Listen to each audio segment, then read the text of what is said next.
it's time to sit back and relax with your favorite drink. And listen.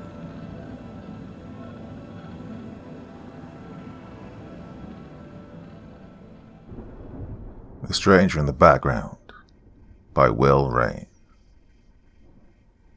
We all have our pet peeves. These little things that get under our skin and bring an irrational sort of irritation. They may seem perfectly common occurrences to one person or another, and we can't always describe exactly why these happenings cause such annoyance. To the onlooker, it can just be an average facet of human nature, or a trivial occurrence at best. For me, one very normal act that almost instantly causes me to tense up is when someone, innocently enough, thrusts their phone in my face. It almost feels like suffocating, being frozen in place while I'm forced to watch whatever video or humorous image they think is so important that I stop whatever I may be doing to stare at their device. I know this is nothing out of the ordinary, and I'm sure I've put others in similarly awkward situations. Well, the thing is, I was recently forced to watch something that's brought me far more suffering than the claustrophobic discomfort I would normally endure. More often than not, when I have a phone rammed in front of my face, I just zone out and take the time to daydream a bit. Sure, I'll give the token laugh when the wielder of the device chuckles and looks at me in anticipation of shared levity, but it's all a show. Believe me, I'm not actively trying to be rude or anything. It's just a charade that I put on to satisfy my attacker's harmless intent. It's especially frustrating if I'm already in the process of enjoying my chosen entertainment on my own phone. It's like, hey, I see you doing your own thing, but wouldn't you much rather watch this shit? I'm sure I sound like a supercilious prude or something of the like. Perhaps you'll feel the need to show others this text on your screen, to share the opinion of my narcissistic foolishness, but, well, they likely won't be as into it as you are. I may be getting carried away with trying to describe my annoyance with this newfound habit that many have grown over the last decade. Who knows? I could be the only one who feels this way. It's not one of those things you can really ask your friends about without setting the stage for a degree of defensiveness, especially if you're asking the very people who put you in that position. By the way, my apologies for my abundant rant. My awkward bitching and moaning is not what this is about. It started about a month or so ago. One of my associates at work was on his daily tour of showing off his endless collection of epic fails videos to anyone he came across. He's an incredibly friendly guy named Jamie, who wouldn't hurt a fly if it landed on his glasses and did the Macarena in front of whatever eye it landed over. Yeah, he's the sort of person that nobody wants to be rude or mean to, just because he's truly, genuinely a decent individual. So he finally circled my way with intent etched into his face. I'd already rolled my eyes in inner protest as soon as he started on his almost daily walkthrough. Though I secretly wished I had some work that immediately required my attention, nobody in the room was particularly busy that day. So the chuckling Jamie thrust his device in front of my eyes, barely squeezing out the words, "Oh, you gotta see this," in between his giggles. His enthusiastic body was practically wrapped around me, and I barely had any room to move. I just settled myself into a vague attempt to daydream for the next 4 minutes and 36 seconds worth of recommended streaming shenanigans. Somewhere in between my planning out what I needed to pick up at the grocery store and the boy straddling the railing of the public staircase after falling off his skateboard, I started to notice an unusual recurrence among the anthologized clips. You're familiar with these kind of videos, right? Several minutes of different scenes of idiots falling off of bikes or dancing on tables that break beneath them. There's usually that token girl who's attempting to pole dance in the living room and predictably tips the pole over and crashes to the floor. You may even get the kid tossing the baseball into dear old daddy's cojones. There's really never an abundance of diversity in them, but I can't deny they can be amusing at times. Even though a few of these clips took place indoors, the majority of them were outside. Some in the fields, others in backyards. The kid who slid his boys down the railing appeared to be in the city streets, but, well, I began to notice that in every clip the same man stood in the background. He seemed quite out of place in his black pinstripe suit. It was maybe 3 or 4 sizes too small for him. He also wore a wide-brimmed top hat, and his face was tilted down so I couldn't see any of his features.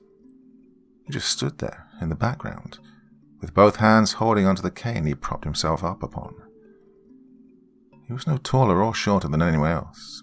His torso seemed short and stumpy compared to the length of his limbs. His hands appeared thin and bony, but that could have been an illusion caused by the sleeves that stopped short about halfway down his slender forearms. It seemed as though nobody else paid any attention to the man in the shrunken suit. Perhaps they were merely distracted by the events taking place before them. I asked Jamie if he could send me the link to the video, which caused his eyes to light up. I briefly thought that I may have made a grave mistake in the request, as he would surely take this as evidence that I look forward to viewing many more videos of his choosing. Still, I felt the need to watch this series of clips again, paying more attention from the beginning. It would be later that night before I got a chance to review the link, as my supervisor demanded we stash our devices and get back to work. He was a frantic and worrisome man. He'd rarely leave his office, but on the occasion he allowed himself to slip through its door, it was generally to vocalize disappointment in his worthless staff. When we were used to his rants, I would only greet his words with minor acknowledgement. I'd almost forgotten about the video link by the time I arrived home that evening. I settled in to watch the streaming show I'd been binging the last few days. It wasn't until I mindlessly checked my phone for activity that I noticed the icon indicating that I had an unread message, that it came back to me. I tapped my thumb on the link and viewed the video in full for the first time. As I'd suspected, the unusually dressed man was in every clip. I even noticed him lurking outside the windows in the indoor scenes. I watched a handful of some of the other videos on the same channel, and no others had the special guest star. Well, none of the others I viewed anyway. The channel had several hundred videos, and I wasn't about to sit through them all. The one Jamie had sent me was the most recent post from the channel, so perhaps it was just some sort of one-off gimmick with the intent of gathering new subscribers. When he arrived at my job the following day, Jamie caught up with me and asked about the link he'd sent. "Hey, was it funny the second time?" he asked enthusiastically. "I've watched it like 4 times and it just keeps getting funnier," he continued. Not wanting to let him down or disappoint him in any way, I just replied, "Good stuff," with a smile. "What's the, deal with the guy in the suit, though?" I asked nonchalantly. Jamie just looked confused. The guy in the short suit in the background in all the clips," I reaffirmed. "Is he some sort of gimmick character in these things?" I asked. My associate wore a confused expression while he shrugged before replying, "Who?" Assuming he'd just paid attention to the focal events of the scenes, I pulled my phone out to show him who I was talking about. "I'm sorry, man, I don't see who you're talking about," Jamie said after I pointed my finger directly at the man who was clearly standing in the background. "Well, he's right here," I insisted, tapping my index finger on the screen of my device where the image of the man clearly stood. I was inadvertently pausing and unpausing the video with every jab of my forefinger, and it was frustrating me that he refused to acknowledge the guy in the tiny suit. "You're fucking with me, right?" Jamie said with a smirk, nodding his head. "Good one," he finished, giving me a slap across the shoulder before walking off in the direction of some of his closer group of work friends. Had he really not seen him? I wondered. Maybe he was just fucking with me. I was a little dumbfounded, but attempted to shrug it off as a poor attempt at humor on my associate's behalf. The video was still playing on my phone while I stood there perplexed by this situation. I looked down at the screen and hovered my finger above it, fully intending to turn off the playback. That was until I noticed the position of the man, whose grey socks were revealed by his short, pinstripe pants. It changed. He still stood alone and unmoving, but he now held his cane in one hand and his head was slightly more raised. I could now see the unsettlingly wide smile that reached across the lower half of his face. I still couldn't make out his eyes, but a long and pointed nose peeked out from beneath the brim of the top hat, almost overshadowing that eerie grin. The altered stance of the man, combined with the fact that Jamie claimed not to have seen him, began to make me feel quite uncomfortable and a little anxious. Over the remainder of my workday, I showed the anthology of fails to a handful of my other associates. A few attempted to brush it off, as Jamie had already shown them the same video the previous day. I succeeded in convincing a couple of other people to glance at the screen with me for a few moments, but they also claimed to be unable to see the man in the background. Either this was some sort of elaborate setup by Jamie, perhaps to pay me back for showing little interest in his video recommendations, or it was something far more strange. Jamie never was the sort to pull pranks, and many thought very highly of the guy. Honestly, I had always considered him to be a genuinely good person myself. Still, it made no rational sense that I was the only one who could see this particular aspect of the video. The last time I watched the video, it had over 2 million views, so it's not like it was some sort of fly-under-the-radar clip show. It stands to reason that if I'd seen the man, someone else had too. Well, I'd spend the next few days searching the internet for answers. Sure, there were plenty of stories of men in suits performing ominous acts, but mostly works of fiction or fan theories to published media. I found plenty of articles talking about the men in black who withheld knowledge of otherworldly beings from the public, and I'm sure we've all seen the stories of the tall, pale and faceless man in the black suit. My search was leading absolutely nowhere, and I'd become steadily more aggravated by the situation. Well, my last-ditch effort was to attempt to contact the people who ran the channel the video was posted on. It took some delving to find a way to get in touch with them, but I managed to find their Facebook page, finally. I wasn't entirely sure how to approach the subject without sounding like somewhat of a madman, so I typed out and deleted the message several times before feeling comfortable enough to send it. I stared at the words on my computer screen for a while, before eventually tapping the send icon, and this is what my message read. Hi, I've been watching your channel for a while and just wanted to touch base with you guys about something. I was wondering who the man in the short black suit is. He appears in the background of every clip in your most recent video, and he seems somewhat out of place. I was curious if he was someone who works with you guys, or if all of the clips could have taken place in the same area. I apologize if this is crossing any lines or anything.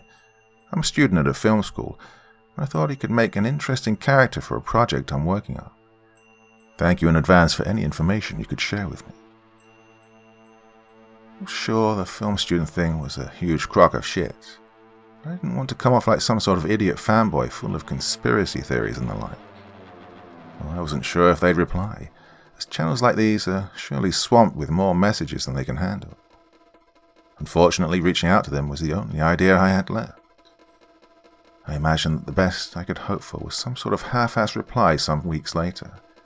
Just something to acknowledge my message and thank me for being a subscriber, or something similarly dismissive.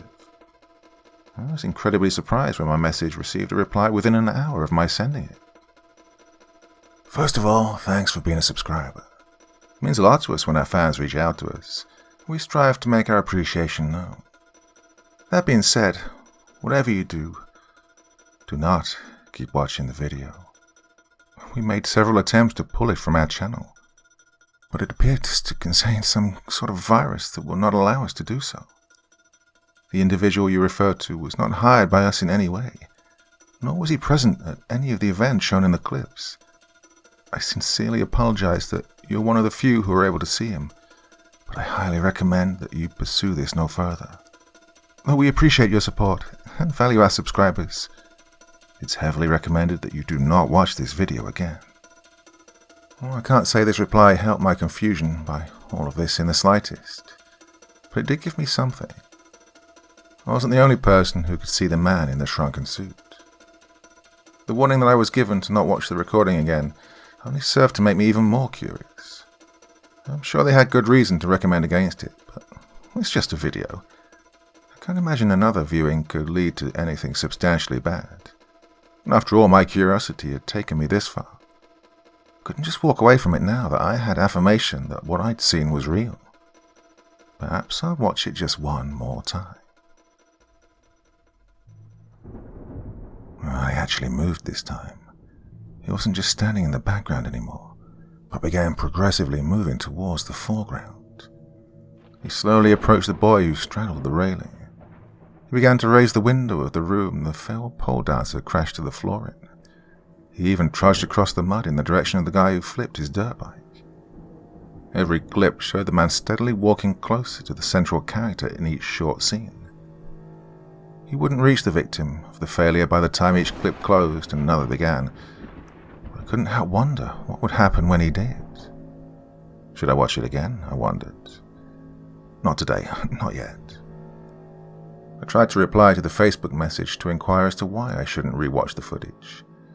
I would not hear back from them this time, but I think I expected that. Well, to be honest, the way the man in the small suit moved made me feel quite uncomfortable. His movements didn't flow the same way that the rest of the footage did, and there was a jerkiness to his actions, almost similar to the way people moved in the old silent movies. There was a strange sort of graininess and unusual texture to his appearance too, something I hadn't noticed before. Well, it could be that he was somewhat poorly superimposed into the clips. Perhaps his appearance was similar in nature to those images that could test levels of color blindness, where only certain people could see the number hidden in the dots. My theorizing settled my curiosity enough for the time being, so I tried not to think about this bizarre subject matter anymore. Having pushed the images far into the back room of the storage facility in my head, I decided it would be best to drop the matter altogether. I had already spent way too much valuable time dwelling on this unusual subject. I planned to just get back to some semblance of normality. Well, that's what I told myself anyway. Over the following days, no matter how much I worked to keep myself distracted, my mind kept wandering back to that man in the video. I'd absentmindedly pick up my phone from time to time and find myself wanting to click on the link that my associate had sent me. Finally, I made the decision to remove temptation and just delete the message. Similarly to what was inferred in the Facebook message from the channel that posted the blasted video, I seemed unable to delete the damn thing. It would spin with the little "in progress" icon for a time, but ultimately it would not remove it from my device. This served to alarm me even more, as I had already spent way more time than I should have dwelling on this ridiculous thing. I made one final attempt to delete the chat box entirely, when the video just started playing, seemingly of its own volition. I didn't even tap the link, only the message box itself. This should not have caused the damn thing to activate. I feebly attempted to close the video, and when that didn't work, I attempted to shut down my phone, to no avail. Finally, I said to hell with it, as frustration began to flood my face with warm blood.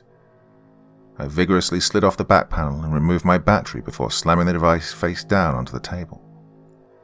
I let out a grateful sigh in recognition of my assured success. I had no reason to believe this would fail to stick a fork in the unyielding determination of the seemingly cursed video.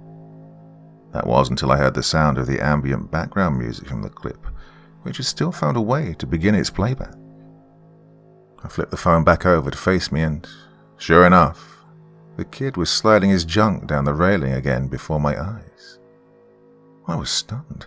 How the hell could this be happening when the battery was lying on the desk a good foot away from the phone? I watched in horror as the man in the tight-fitting and wrinkled suit took exaggerated steps in long, jerky strides towards the kid on the railing. He looked like a cartoon character, comically creeping up on his prey, as though a freshly lit stick of dynamite would soon be whipped out from behind his back pocket. The boy stayed perched on the railing as everything but the approaching man appeared to have become frozen. The timestamp on the clip had stopped at 43 seconds. Well, I couldn't look away. The man in the small pinstripe suit finally reached the boy on the public stairway banister. He reached his hands out and wrapped his long and bony fingers around the kid's legs before turning his head up to look into the camera. Right into my eyes, or so it felt. His smile widened way more than a human face was capable of, and his abnormally large, round eyes lit up with a glow. He pulled down on the legs of the straddling teenager, and the body split in two around the railing. Thick dark blood sprayed across the screen, while he separated one side of the body from the other.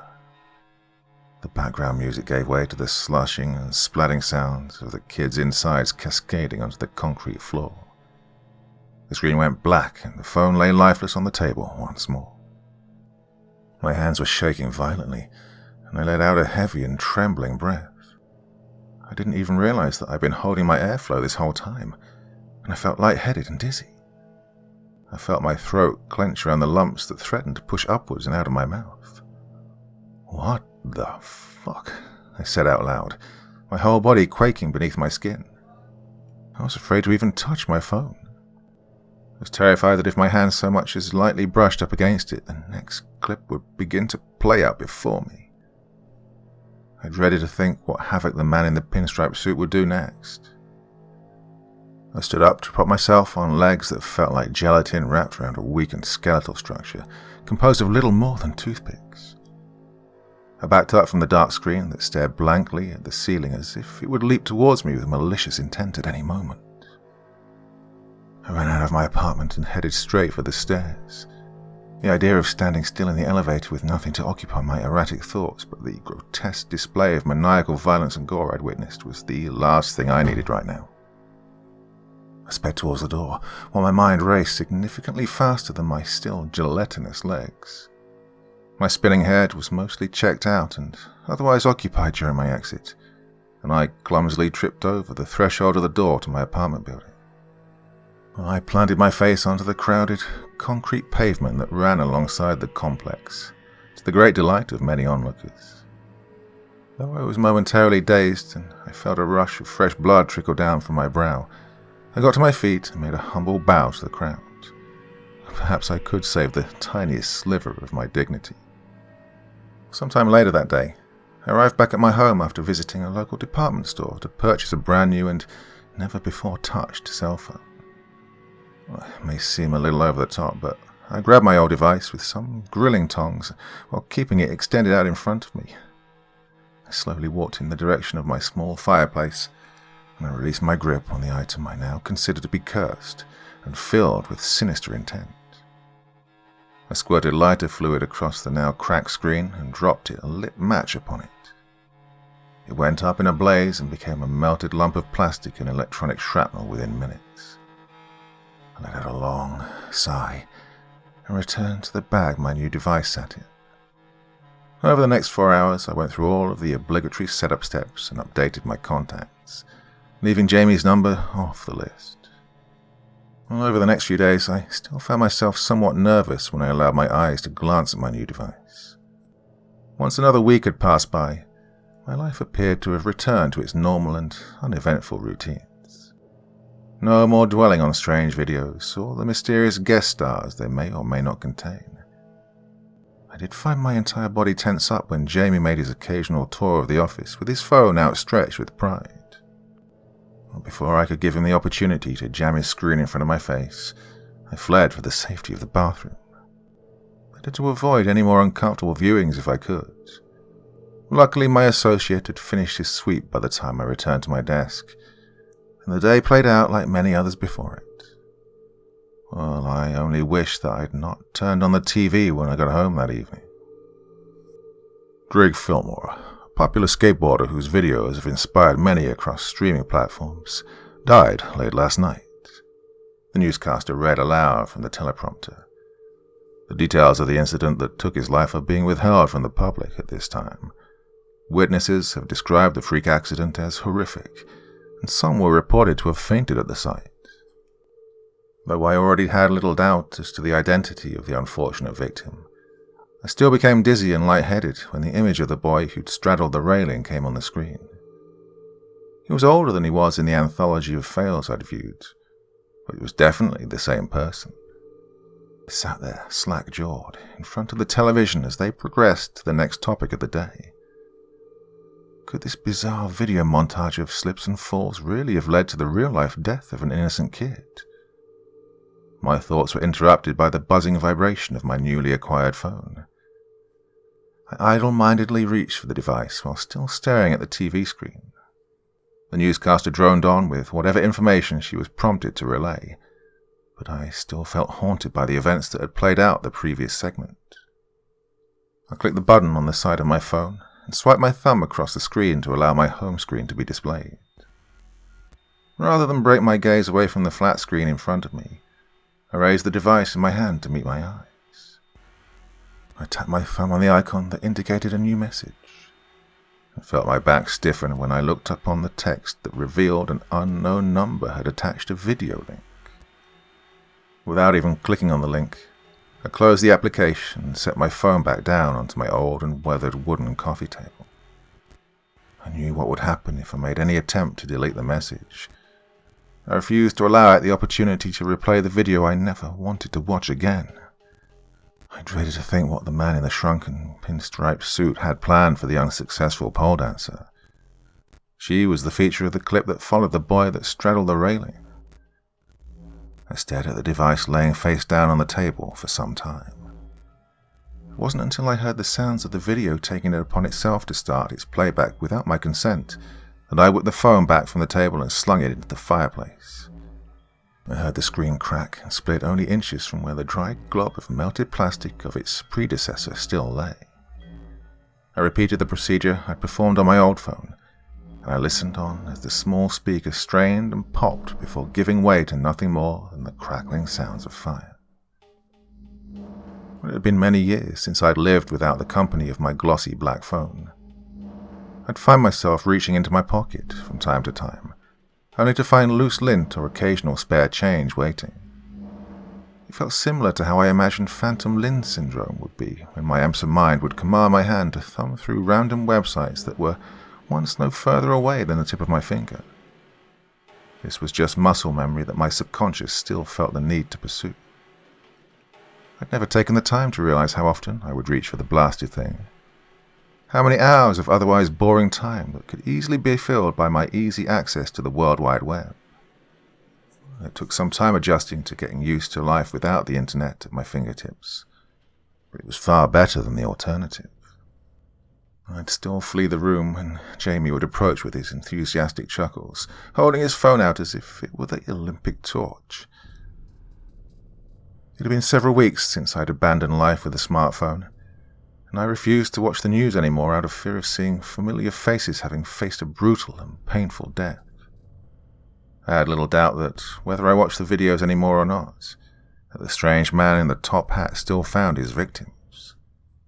I still felt the weight of this, but most days I could just add it to the long list of other atrocities of this world that I would never have to bear witness to. My life got back into a routine, and for some time I no longer reached for the phantom device that used to lay snugly in my pocket. My brief moment of peace would be short-lived, unfortunately, when I was so involved in my work one day, I didn't notice my approaching colleague. It was only days ago, after I'd already begun to write down the events that led me here, when I found Jamie's phone thrust in front of my face for the last time. "You're famous," he exclaimed, laughing out loud while brandishing his device proudly in front of my eyes. The video that played out before me had already progressed to its midway point before he held it out to me. I watched with my mouth agape as I saw familiar events play out from a far-removed perspective than the one that I remember them to have occurred. The view from the side of the crowded sidewalk showed me the footage of myself clumsily exiting my apartment building. My feet met the threshold of the door and I toppled to the ground while the audience roared with laughter. As I got to my feet to take a bow, I noticed an arm propped on the ledge of the open window of a taxi that was parked on the side of the road. The long, thin wrist that led to the bony and pale fingers was protruding from a short, black, pinstriped sleeve.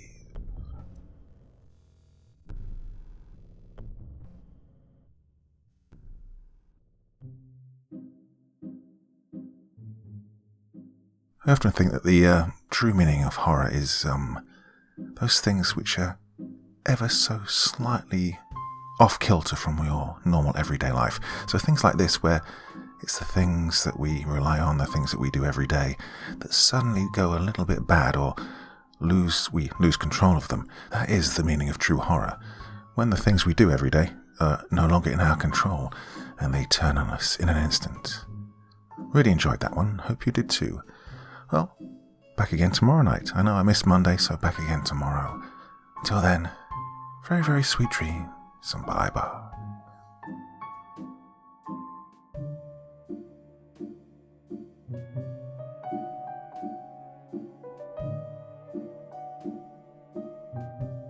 Thank you so much for taking the time to listen to this story today. Really means a lot to me and to the author of the story, of course. Well, if you want to know more about me, I'm pretty much everywhere on social media. You can find me on Facebook, Twitter, Instagram. You can download my music on SoundCloud. I've got a Patreon if you feel like. Throw me $1 or $2. Very much appreciated. And of course, on Reddit, I have a place where you can leave stories if you want me to read one that you've written. Well, hoping to see you all again very soon. Till then, sweet dreams, and bye-bye.